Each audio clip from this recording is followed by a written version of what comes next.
Hey everybody, welcome back to Oak Speed Shop. So you ever have one of those couple of days where no matter what you do, everything seems to be going wrong? Well, I'll get into the reason why I'm saying this. So let's get into it.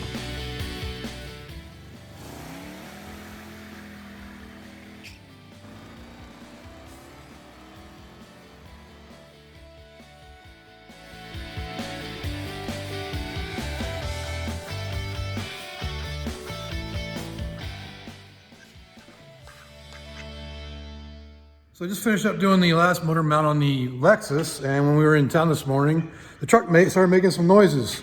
So I'll get into that, and just gotta get the wheel off so I can show you.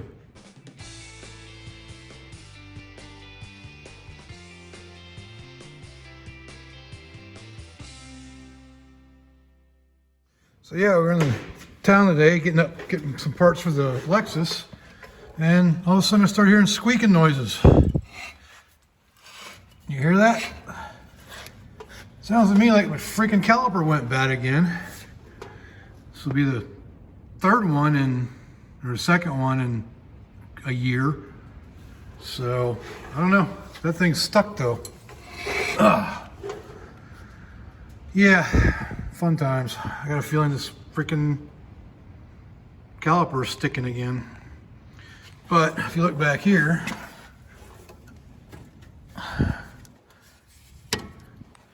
see how it's definitely metal to metal right there and down below, so what the heck. All right, so I got the caliper off, and yeah, look at that, look how thin that pad is. And yep, that telltale told me nothing. Like it literally, we drove to town today and it started making noise. I was hearing some squeaking, started about a month ago, maybe, that, but only when I backed up and was turning to the right. So I don't know if that was it, but it wasn't constantly squeaking, even though the telltale is completely ground down. So I guess I'm doing brakes. I got the other side off, and you can see that is not even close to being the same. So I guess that is that the inside. It is the inside. So it's pretty thin.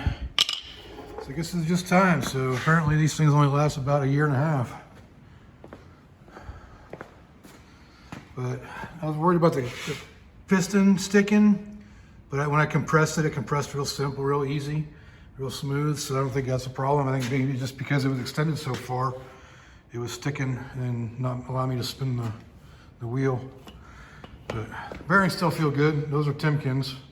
Changed those out about 2 years ago, and they better still be good for as much as I paid for them. So yeah.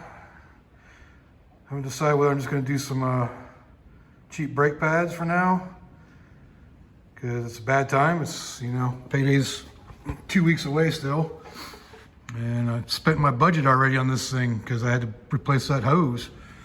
I don't know if y'all knew about that or not, but on Friday, was it Friday? No, it was Wednesday. This thing decided to blow. Maybe it was Thursday. I don't remember what day it was. It was some day this week, and it blew. It was, well, it must have been Friday, because I took my wife to work to pick up her car. So no, it was Thursday. God, man, I cannot keep my day straight this week. So it's got a split right here in this Y. And originally I just thought it was leaking from this clamp because that broke off. This thing, it broke off. So I thought that's all it was. So I was gonna put just a hose clamp on it, try to pull this off, and all of a sudden it started spewing out right here. So yeah, fun times. So that was 150 bucks that I wasn't expecting to spend. All right, so here is the irony of this. Probably the reason why I didn't hear it. I don't know if you can see or not. Let me get the white background. You see that telltale? You know, your indicator? Even as thin as this one is, it's still below the freaking level. So maybe when I get the new pads, I'll make sure that telltale is a little bit longer. So I'll start hearing it before this happens again. So good news. Went to O'Reilly's, took the pads back, and they were still under warranty. So I got brand new pads. And I don't have to wait on the rotors because those are expensive. So I'm just gonna grind them down with some sanding wheel to it and clean them up and get a new surface on there, and it'll be fine. So we do that. Right, so let's get these brackets off here and the rotors off so I can clean them up get this thing back on the road. Well, I'm gonna try not to do what my buddy Bryant wants me to do. Let's give myself a black eye for my brake caliper or brake rotor bracket again, or brake caliper bracket again. Last time I did this, I was unbolting one of these. I think it was on the driver's side, and it flipped up and popped me in the eye. That was awesome.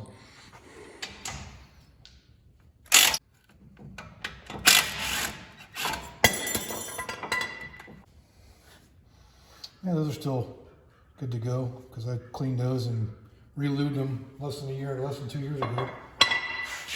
Okay, what is that? A Torx bit. Of course.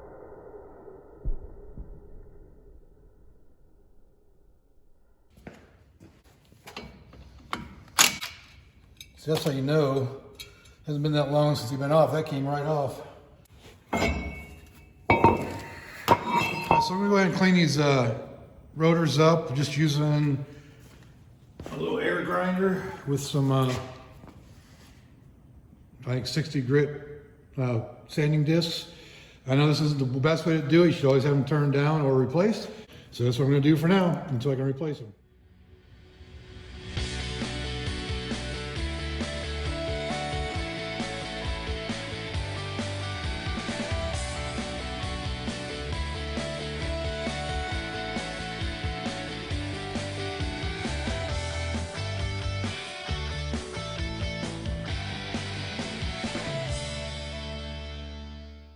All right, so I went to a little harsher method using a flat disc, but just wanted to get the surfaces down somewhat level to each other, and that'll be good enough. You might feel a little vibration or warpage in it, but they were already kind of that way to begin with. But like I said, this isn't the best method. This is just the way I'm doing it. You know, if you get them turned down, turn them down. You can buy new ones. But this is the method I'm using for today to get the truck back on the road. And it'll stop the truck still, so not too bad. Get this rotor put back on. So as many of you know, these little bolts that hold the rotor on, they're just basically for ease of installation of stuff. So you don't need to put them back on there. I always like to though, as long as they're not broken or messed up. So there's no reason not to put them back on. But if you don't like putting them back on, then don't. And as you see, hopefully you can see that, those slide pins are greased. And I bet you can still see the purple grease in them. Well, still got some grease in them. Not purple anymore, but they still move freely. I'm gonna go ahead and put a little bit more grease in them just for the heck of it.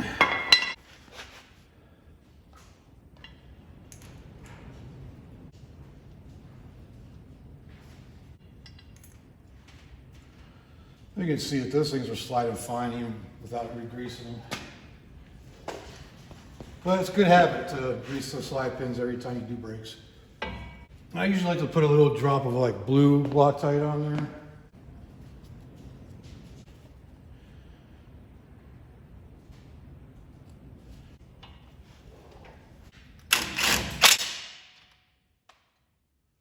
All right, so first things first, just so this doesn't happen again.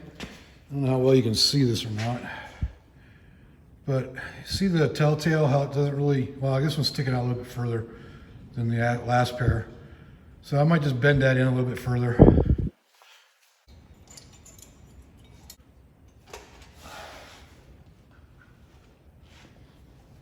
So some people like to grease these.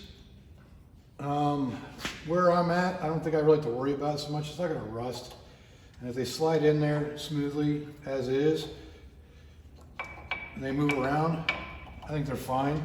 But you can always put a little bit of grease on there just to help aid in the smooth operation of it. Just a little bit on the tip of this thing. God, I can't. It's too early, too cold. It's actually pretty cold this morning. It was 44, it's 46 right now, but it was 40 degrees this morning. And one thing about Oklahoma is the weather changes as quick as anything. You can go from a 90-degree day to the next day being, you know, freezing. All right, it's got the new pads in there. And put the rotor back on.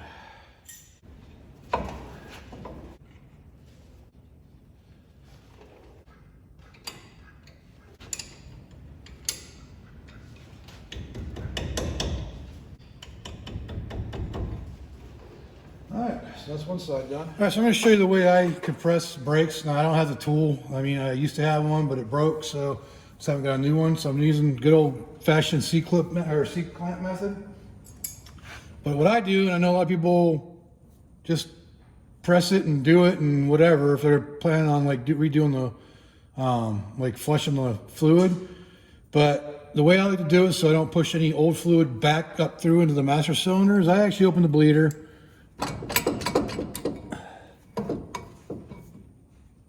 And it makes a bit of a mess, and I'm sure the duck's going to come over here and get a bath in it. But then you just compress it, let the fluid squeeze out, and compress the caliper. I've never had any problem with it adding air to it, so let's get it down to where it's close, and then get ready to close the bleeder valve as soon as it bottoms out.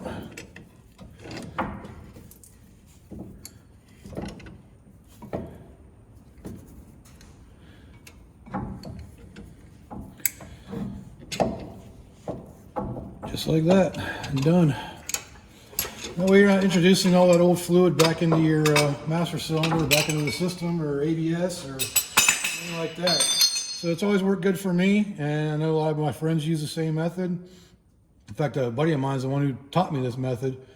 And so yeah, I think it works better that way. It makes a mess, of course, but you can always put a hose on there if you really want to, but I'll just clean the floor later and hit some brake clean on there. But overall, that's all I do. It's just, I think it's the best way to compress it to prevent old fluid from getting back up through the system. But tell me your opinion down in the comments. What do you think of that? So just to go over what I was talking about earlier about getting a black eye from this last year, or the last time I did this, what I was doing is I had the top bolt loose up here already, and which I'm not going to do and demonstrate it, but I had my hand face down here and I was pushing, and I ended up getting my impact out, and when it popped, because that bolt was out up top, this thing swung around and nailed me right in the eye. Gave me a good black eye. So I had a shiner for a week or so after that. All right, side number 2 done. So easy enough. Like I said, if you're gonna do rotors, or if you're gonna do this, make sure you get the rotors turned down. Don't do this. It's not the best method. It will work and it'll get you by. And that's about all I can say about that. So, but yeah, that's pretty much it for the brakes. I'm gonna go ahead and grease everything too, and maybe do an oil change on it as well. But that's it for the brakes. All right, so the last thing I'm gonna do is just top off the master cylinder. Let's say it's getting pretty close to time to do a full flush on it, but I still need to do the rears at one point because I know they're getting pretty low. So I'm just gonna top this off up to the max mark and call it a day. In case anybody was wondering, I did pump the brakes up before topping it off. Okay, so a lot of people have different opinions on how to do this, but I'm gonna embed the brakes. The way I do it is I start off, I do a 25 mile/hour run, then a complete stop. Do that 3 times while everything in the back truck goes flying.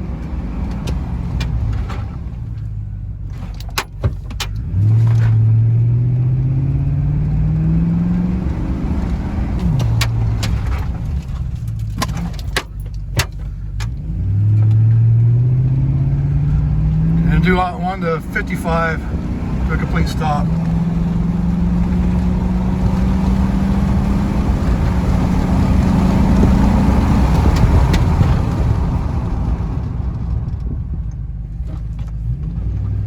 That's all I do to embed the brakes.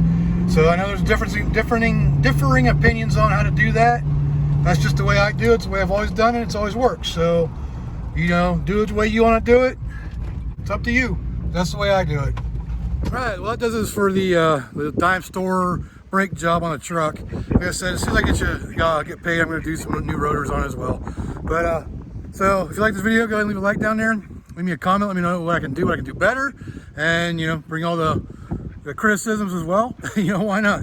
And if you want to, go ahead and subscribe to the channel. And until next time, I will see you all later.